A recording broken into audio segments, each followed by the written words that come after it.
This week, the Super Mario Galaxy movie opens in theaters. Here's my review.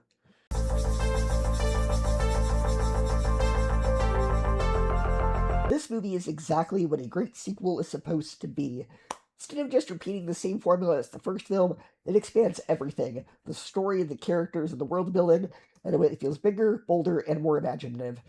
One of my biggest issues with the first Super Mario Bros. Movie was the use of the pop songs. They felt out of place and really pulled me out of the film. This time, that issue is completely fixed. The film fully leans into the musical score, which makes a huge difference. The orchestral, space-inspired soundtrack gives the movie a sense of scale and wonder that perfectly matches this globe-trotting adventure. It feels cinematic in a way the first movie didn't quite reach. And speaking of adventure, the movie goes all in. It's a full-on galaxy-trotting journey packed with creativity. Fans of the Super Mario Galaxy games and Nintendo in general are going to have a blast spotting familiar planets. But even beyond that, the film introduces new worlds that feel just as imaginative and fitting within the Mario universe. It is a smorgasbord of Nintendo Easter eggs, and you can tell the filmmakers really love this franchise. And at times, the movie even dips into full-on space opera territory.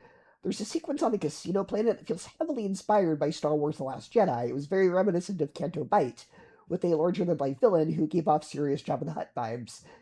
It actually works, adding a full layer of genre blending to the film. What really elevates the movie, though, is the heart. At its core, this is a positive, pro-family story.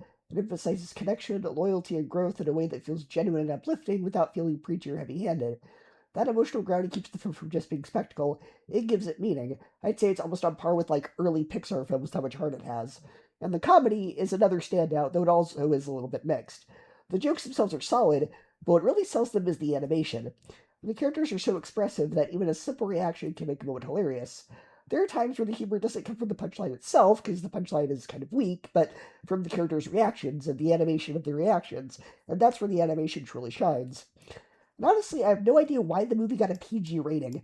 This is a G-rated family film through and through. There's no profanity, no innuendo, nothing questionable, just pure family-friendly entertainment. The Super Mario Galaxy movie builds on everything that worked in the first movie and fixes what did not. It's a bigger, more emotional, and more visually creative, more confident its identity. This is everything a great sequel should be. It gets an A+, 10 out of 10, and 5 out of 5 stars. It's a must-see!